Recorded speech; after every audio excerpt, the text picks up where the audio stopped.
Hello, this is Steve, the CW I'd like to put this video together just to provide a explanation as to how I send CW from my remote station, both for day-to-day operating as well as contesting. I'm making this video, by the way, using my iPhone. I don't normally do that, but I had trouble, in this case, establishing a Windows recording using my mic audio and also at the same time be able to provide the audio from the PC. So I'm hoping this will allow you to hear both. Regarding sending CW from a remote, there's a lot of discussion online of different ways of doing that. Pros, and there's no question there are pros and cons for the different approaches.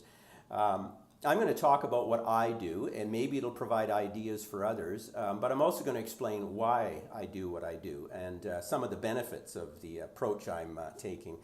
By the way, my station is my remote station is a purpose-built remote. I kind of have designed it predominantly for low-band DXing and some contesting. It's located about 90 kilometers north of my home QTH. Which is where I am now. This is the home office here where I operate the station. I have the Smart SDR software up and running right now on this window that you can see. This is logged in remotely, typically how you would. And perhaps what I'm going to do here now is I'm just going to shrink this window and put it over here. Hopefully you can still see that. Okay, so the approach I take, again, there are pros and cons, and there are those that don't like or have reasons not to do this, but I operate my station virtually exclusively through a remote desktop application with a PC at the remote station. So the program I use is TeamViewer, though I have used others, such as Splashtop. I've used that. I'm going to go, this is the splash window for TeamViewer. I'm going to open up my PC that's at the remote. I'm going to open that up. Those that may not have ever used a remote desktop application, I encourage you to try it. I mean, it's freeware, and even just play around with it. I think you'd be surprised as to how transparent it is. It's like you're sitting at the PC. And as a matter of fact, so right now this image you see, this is actually the PC screen at the remote 90 kilometers north. If you were there, you'd see my cursor moving around. So this is the PC there. It's a bit busy here. Let me close some of these windows. These dials here, these compasses, these are my controllers for my Yagi and various receive and transmit arrays. So right now, just to show you the basics of what we're talking about, this is Logger 32 that's open here. I don't know how many may use Logger 32. There are others, and likely most will include some way of sending CW. This is what's called the CW machine, which is included with Logger 32. And so what we're talking about is the ability to use this to send CW and at the same time hear a sidetone. So for example, I can call CQ, and hopefully you can hear the audio being returned.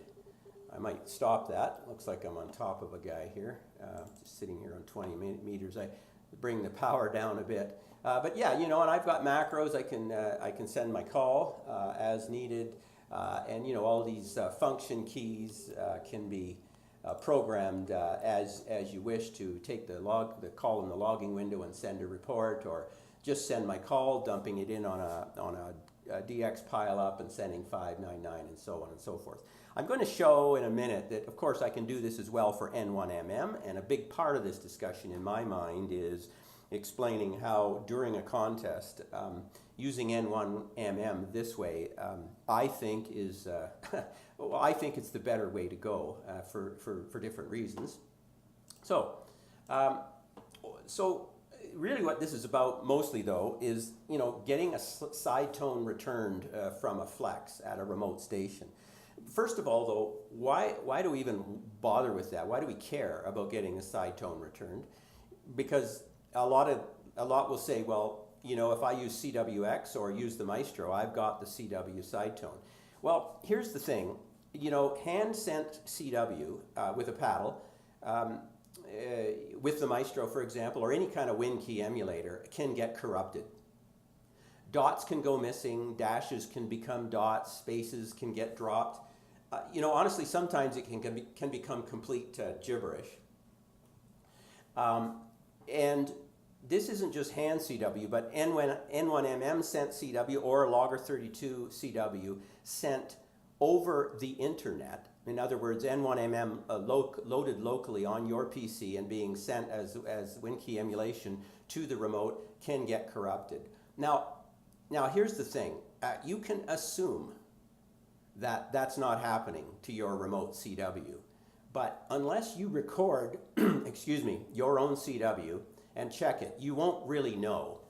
The truth is, a really good indicator that something's up is when you're getting repeated requests for repeats, especially during contests.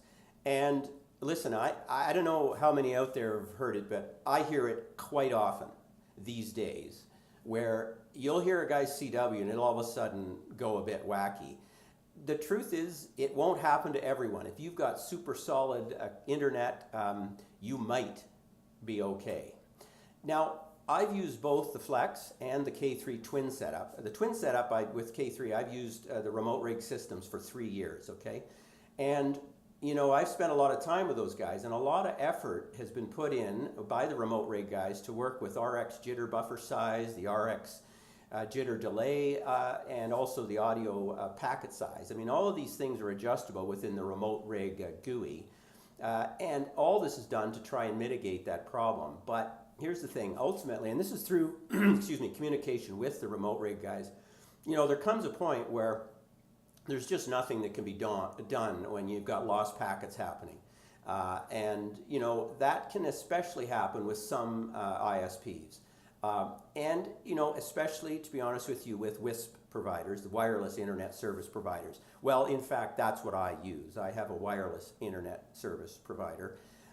And, you know, there's other ways that you can try and help this. You know, you can work with some buffer bloat management with routers like the IQ router, which are great. That can help, but it's never a guarantee. So what's the solution for that?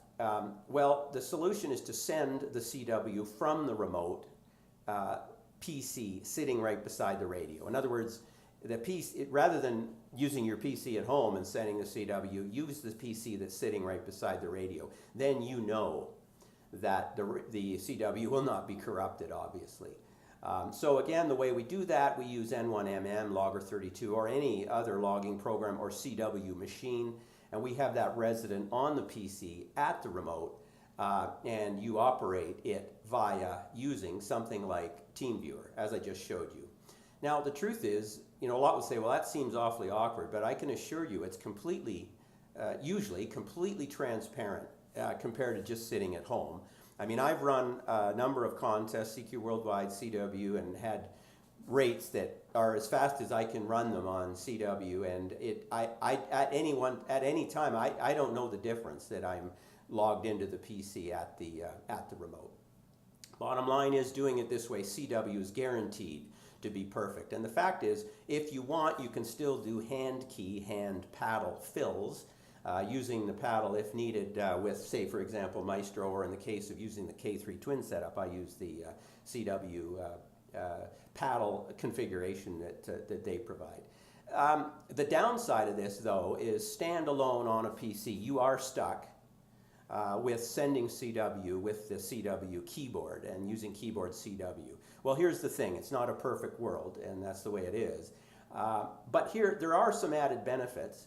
And I'll show you a few examples of these, but the fact is you can use your smart SDR Flex software on a PC or a laptop only, and you have no need of a hand key, and you can get that added functionality of Logger CW compared to CWX. The point is, yes, you know, Smart SDR has CWX, but doing this, you have, you know, you're using your logging program at the remote, everything's logged instantly, and you know, you have extra functionality that perhaps CWX doesn't offer yet. The other thing that I'll show as well is you can log into TeamViewer only on a remote PC and work DX from your laptop and or iPhone or any device. And I'm going to show you how you can do that. And I'm referring to doing this without using the iOS app, in which case you can use it on any platform. It's not an Apple product solely. All right, so what's the problem? Why is this an issue? Well, here's the thing. The bottom line is Flex has essentially dropped the ball on this one by not returning the CW Sidetone together with the radio audio stream. Now, you need to understand that the Sidetone that we're talking about is not required to accommodate hand CW sent from a WinKey emulator over the internet. In other words, we're not saying we need a Sidetone so that somehow we can use a paddle and send CW from a PC, and therefore we want the Sidetone returned, because that will never work. The Sidetone for that type of operation has to be generated locally, which is exactly what it does with the Maestro and exactly what it does with the remote rig boxes. And that's just simply because of latency. Delay is a problem. And in fact, the remote rig RCC micro device, which is available, which you can use on your laptop, does generate a Sidetone, but it's the PC that's generating the Sidetone, okay? The only reason we need to have the Sidetone returned from the radio is when we're using keyboard CW, like N1MM or Logger 32. In that case, latency is irrelevant. I don't care if there's a delay. It's not going to mess up my brain, even if it's slightly delayed by a few milliseconds, because the keyboard is sending it. I just need to hear it. I just need to know that it's sent and I've heard it, and without hearing it, it messes you up. The remote rig boxes do that. That is to say, the K3 Twin setup. Paddle sent CW gets heard locally. It's generated by the box, as I said, just like the Maestro. But what it does is if the radio is being keyed by a computer, then the CW Sidetone is returned. Okay? So you do get the Sidetone return with the remote rig boxes. So those guys figured it out. For some reason, Flex hasn't done that yet, and there may be reasons. It's not complicated. All we need to do is include the Sidetone audio together with the audio stream from the radio, and all you do is, if we use the hand key with the Maestro, well, then just mute the Sidetone that's coming back from the radio in that case and use the locally generated one.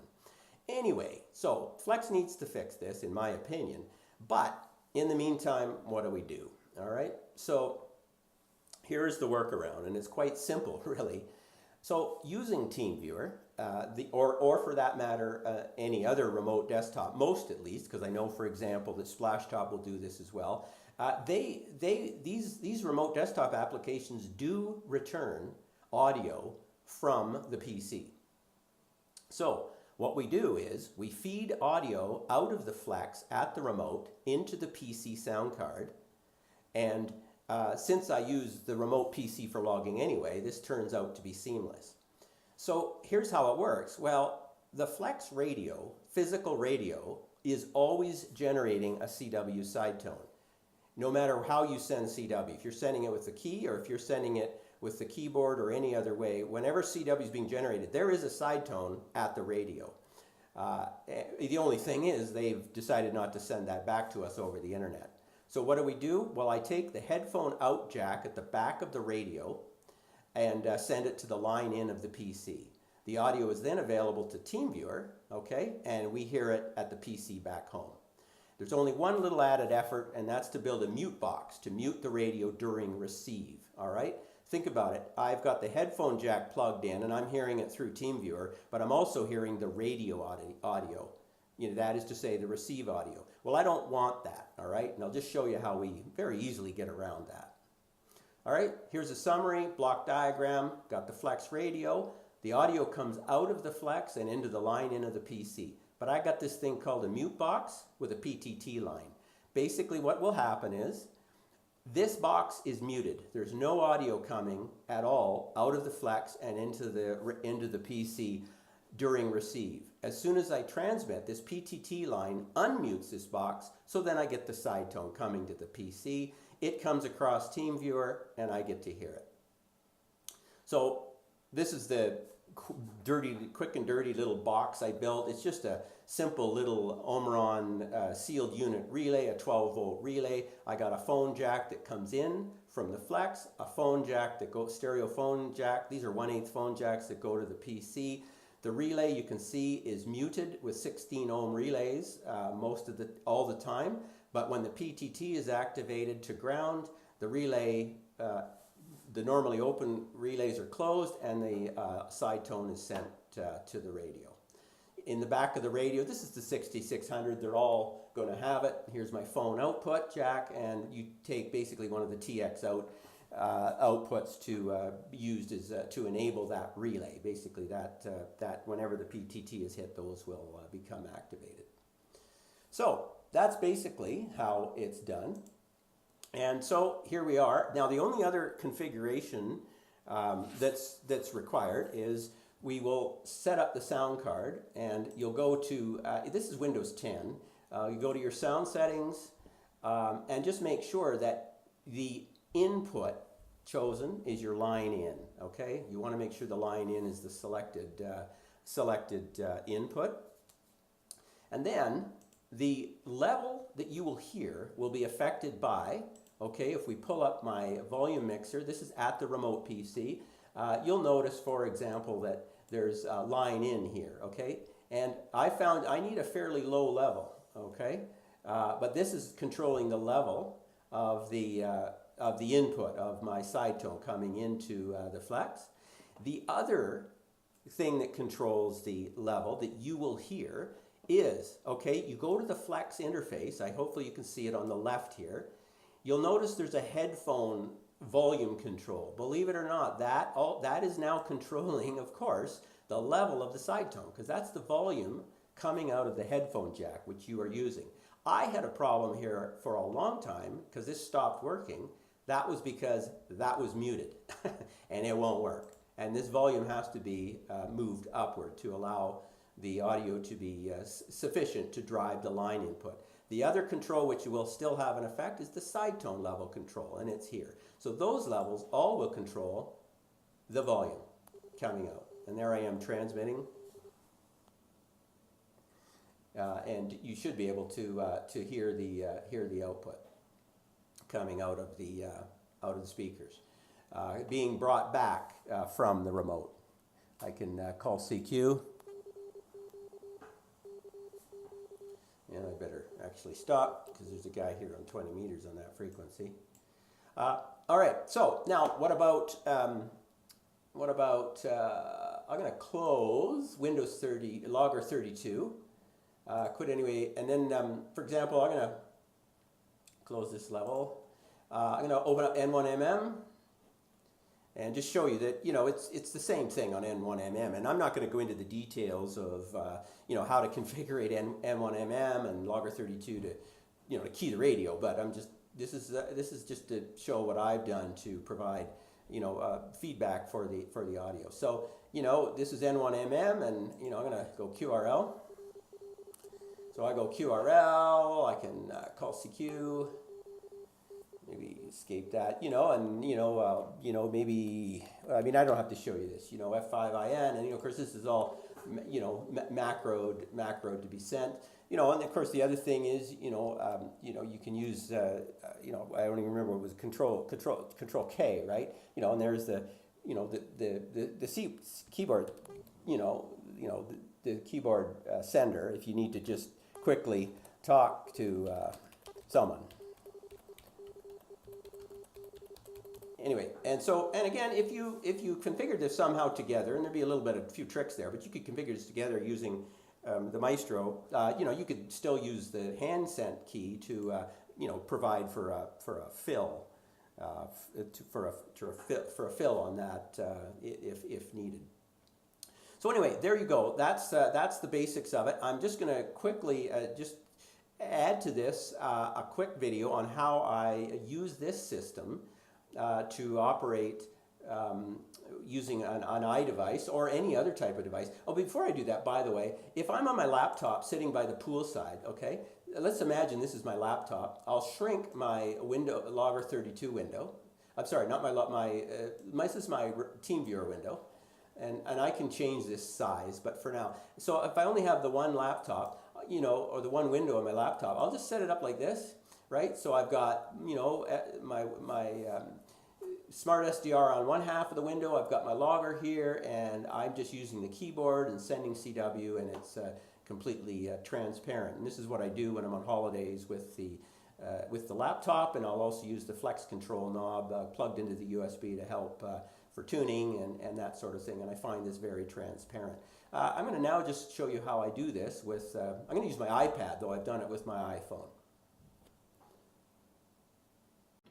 Okay, so this is the iPad, and I'm just going to run through what I do here. Now, the point here is, I've done this, by the way, not just with my iPad, but with my iPhone. And now, this, what I'm showing, it's not like I don't understand that, there's the Smart SDR software, because, I have that. I've got, Smart SDR software for the, the iPad and my iPhone.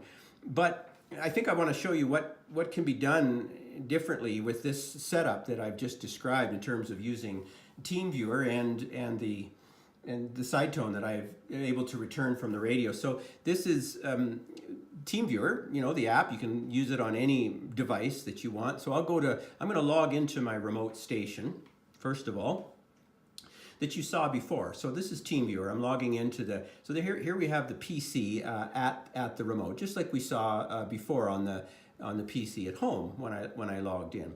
And so I'm able to control everything at the station. But the trick here, what I do is I open up the Smart SDR at the remote. So I'm going to open up Smart SDR at the PC. Out at my remote. So I bring up Smart SDR, and of course in this case I'm actually connecting locally on the local LAN because the PC is right there. And so now I'm actually connected to the radio out there, and the audio that we're hearing is being returned by TeamViewer. Okay, TeamViewer automatically returns the audio, and the audio, because the audio from the Flex is coming through the speakers on the PC, it's automatically streamed from TeamViewer.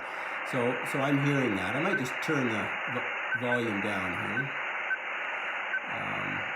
on the radio, so it's not quite so loud. So okay, so what I can do is, the key here is, if I want to send CW, I can use my keyboard CW, for example, and send a call. So if you can see what I'm doing here, this is the PC at the remote. This is Logger 32. In fact, I could minimize Logger 30, or rather the Smart SDR, the Flex, and this is Logger 32 with the CW window open. Of course, I could do the same with N1MM. The point here, though, is I've worked DXpeditions with this. For example, I'll say let's go split, and I'm listening to a DXpedition on CW. And I can, find my transmit frequency. And by the way, of course, I'm using headphones normally, and I can get full diversity receive. In fact, I even work the guys in Corsica on 160 meters here, operating split using my iPhone, sitting on my daughter's couch in her living room. So, I find a frequency to call, and I'll just, use my finger, pound in the call. So I'll just call, and then if he comes back to me, then I'll just give him a 599, just using my point and click with the mouse. Anyway, the key here, I think what's unique about this is, rather than using the iOS system, the application, which is great, I'll use that too.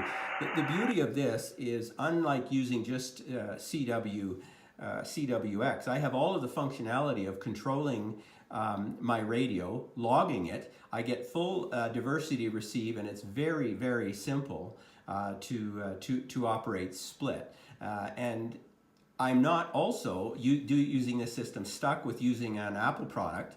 I could use this same system with any platform, a Samsung phone or anything, because I'm basically just logging into TeamViewer and one application, and it gives me full access to the remote station. I can control my amplifiers, I can log the stations, and I can transmit and receive. Anyway, there you go. Hope you enjoyed that. That's what I do. There's lots of other ways to do things out there, but just thought I'd share that with everyone. This is Steve, V6WZ.